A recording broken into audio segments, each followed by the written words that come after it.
Assalamualaikum warahmatullahi wabarakatuh. Di sini kami kelompok satu akan mempresentasikan materi pengantar akuntansi tentang manajemen accounting untuk memenuhi tugas pengantar akuntansi oleh dosen pengampu Bu Tantina. Perkenalkan, nama saya Aurelia Irena Pramono dengan NPM akhir 184. Perkenalkan, nama saya Komaria dengan NPM akhir 190.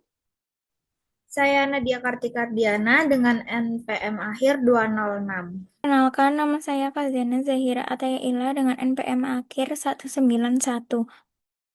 Baik, untuk yang pertama kita akan membahas tentang proses dan fungsi manajemen.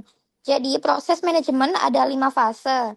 Yang pertama ada perencanaan, yang bertujuan untuk menetapkan tujuan, tujuan jangka panjang, dan operasional.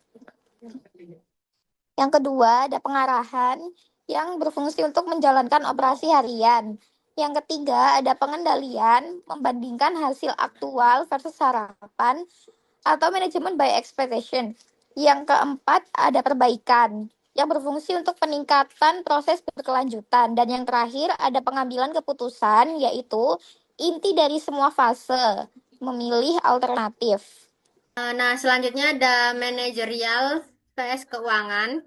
Di sisi pengguna ada manajemen di bidang internal dan investor di bidang eksternal. Aturannya kalau di bidang internal fleksibel dan tidak harus GAAP, sedangkan di eksternal wajib GAAP.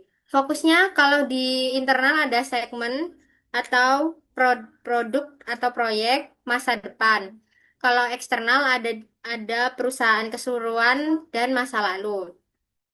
Sedangkan di sisi pelaporan, kalau internal sesuai kebutuhan atau bisa kapan saja. Lalu kalau eksternal, interval tetap atau bulanan tahunan. Terus selanjutnya ada controller atau kepala akuntan manajemen.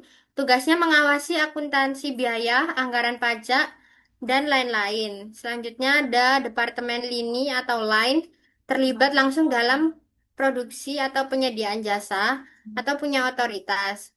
Lalu selanjutnya ada departemen staff atau staff memberi saran dan bantuan atau tidak punya otoritas lini.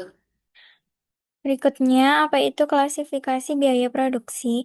Definisi biaya produksi yaitu total biaya bahan baku dan biaya konversi bahan menjadi produk jadi. Tiga elemen biaya produksi. Yang pertama, biaya bahan baku langsung, direct materials cost. Bahan baku yang menjadi bagian integral produk dan merupakan bagian signifikan dari total biaya. Yang kedua, biaya tenaga kerja langsung atau direct labor cost. Upah pekerja yang terlibat langsung dan merupakan bagian integral dari proses konversi produk. Yang ketiga, biaya overhead pabrik. Factory overhead cost, yaitu semua biaya manufaktur selain biaya bahan baku langsung dan biaya tenaga kerja langsung. Biaya langsung versus biaya tidak langsung. Biaya kos adalah pembayaran kas atau berkomitmen untuk membayar kas di masa depan guna menghasilkan pendapatan. Biaya objek biaya atau kos objek. Segmen produk, departemen, atau aktivitas, misalnya R&D yang biayanya ingin diukur. Klasifikasi biaya berdasarkan objek biaya. Biaya langsung atau direct cost, biaya yang dapat diidentifikasi dan dilacak ke objek biaya. Contohnya kayu untuk gitar, upah perakit. Biaya tidak langsung, indirect cost, atau biaya yang tidak dapat diidentifikasi atau dilacak ke objek biaya. Contohnya, gaji mandor, biaya produksi, biaya listrik pabrik. Selanjutnya ada kegunaan akuntansi manajerial. Yang pertama yaitu penentuan harga jual. Kegunaannya yaitu menyediakan biaya produksi produk untuk menetapkan harga jual yang tepat. Yang kedua ada pengendalian biaya yang berguna untuk membandingkan biaya produksi dari waktu ke waktu untuk memantau dan mengendalikan direct materials, direct labor, dan factory overhead. Yang ketiga ada evaluasi kinerja, yaitu melaporkan kinerja, mengidentifikasi pemborosan bahan baku atau downtime karyawan.